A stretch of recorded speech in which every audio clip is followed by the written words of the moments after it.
بڑھیا کی حویلی۔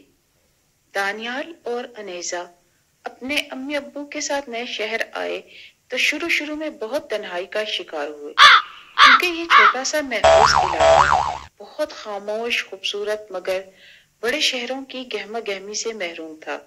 البتہ ایک چیز اس جگہ کی بہت اہم، خوبصورت اور منفرد تھی، جو ان دونوں بہن بھائیوں کو بہت پسند آئی۔ یہ ایک حسین جھیل تھی جو ان کے گھر سے کچھ ہی دور تھی، جسے دیکھنے کے لیے دور دور سے لوگ آتے۔ یہاں ان کے لیے کشتی کے ذریعے سیر کا بھی انتظام تھا۔ غرض تمام چہل پہل سیاحوں سے ہی تھی، مگر مغرب ہوتے ہی سناٹے کا راج ہو جاتا۔ دانیال اور انیسہ بہن بھائی ہی نہیں، بہترین دوست بھی تھے۔ وہ ساتھ اسکول بھی جاتے، پیدل ہوں یا سائیکل پر۔ دونوں ایک دوسرے سے اسکول، جماعت اور اساتذہ کے بارے میں تبادلہ خیال کرتے اور دلچسپ قصے سناتے رہتے۔ ہر جگہ ساتھ جاتے، خواہ مارکیٹ سے کتابیں لینا ہو یا امی نے کوئی سبزی منگوائی ہو۔ دونوں اسکول سے آنے کے بعد ہوم ورک کرتے، اس کے بعد کھیلتے یا سیر کو نکل جاتے۔ ایک مرتبہ چھٹی کے دن دونوں امی ابو کی اجازت سے سیر کے لیے گھر سے نکل آئے۔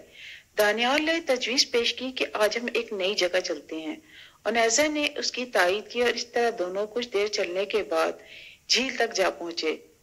نیلے پانیوں سے بھری دلکش جھیل اور اس کے بیچوں بیچ ایک چھوٹا سا جزیرہ، جہاں سیاح کچھ دیر ٹھہر کر لکڑیاں جلا کر چائے بناتے، پیتے اور لطف اندوز ہوتے، اور پھر واپس کشتی میں بیٹھ کر جھیل کے گرد چکر لگاتے ہوئے پانی کو چھوتے اور خوشی خوشی لوٹ جاتے۔ دونوں بہن بھائی بھی کشتی میں بیٹھ گئے۔ دونوں بہت پرجوش نظر آ رہے تھے۔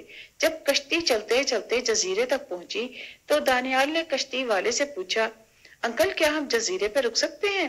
کشتی والا بولا، کیوں نہیں، مگر وہاں کچھ خاص نہیں ہے سوائے ایک ویران حویلی اور اس کے اندر رہنے والی ایک بڑھیا کے۔ دانیال نے درخواست کی، آپ ہمیں اس جزیرے تک لے جائیں اور دوسرے پھیرے کی واپسی پر ہمیں لے لیجیے گا۔ کشتی والا بخوشی راضی ہو گیا۔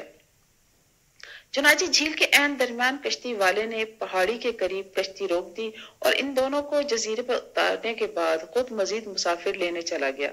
دانیال اور نیزا پہاڑی پر چڑھنے لگے۔ یہاں چڑھنا بے حد آسان تھا، کیونکہ یہ پہاڑیاں ایسے پتھروں پر مشتمل تھی جن پر پاؤں جمانا بہت آسان ہوتا ہے۔ چنانچہ دونوں کچھ ہی دیر میں پہاڑی کے اوپر پہنچ چکے تھے۔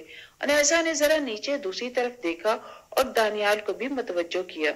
واقعی قریب ہی ایک پرانی حویلی تھی۔ حویلی کے دروازے نہایت بوسیدہ مگر مضبوط معلوم ہو رہے تھے۔ کمروں کے دروازے حویلی کے وسیع اور گولائی کی شکل میں بنے ہوئے برآمدے کی طرف کھلتے تھے۔ برآمدے کے بعد حویلی کا وسیع آنگن تھا۔ یہاں ایک بوڑھی عورت چارپائی پر بیٹھی اپنے لمبے سفید بالوں پر کنگھی کر رہی تھی، اور ساتھ ہی کچھ بڑبڑا رہی تھی اور ہنستی بھی جاتی تھی۔ انیزا کو بہت پیاس لگ رہی تھی۔ وہ اور دانیال حویلی کی ٹوٹی پھوٹی چار دیواری سے اندر داخل ہوئے تاکہ بوڑھی اماں سے پانی مانگ سکے۔ قریب آ کر معلوم ہوا کہ اماں کی ایک آنکھ تو بالکل سفید تھی، جس سے دونوں بچوں کو قدرے خوف محسوس ہونے لگا، مگر وہ ہچکچاتے ہوئے بوڑھی خاتون کے پاس آئے، سلام کیا اور ادب سے کہا، اماں ہمیں پیاس لگ رہی ہے، کیا پانی مل جائے گا؟ اماں پیار سے بولی، یہاں چارپائی پر بیٹھو، میں پانی منگواتی ہوں۔ دونوں چارپائی پر بیٹھ گئے۔ اماں نے کسی لڑکی کو آواز دی، بینو بینو پانی لاؤ، بچوں کو پیاس لگ رہی ہے۔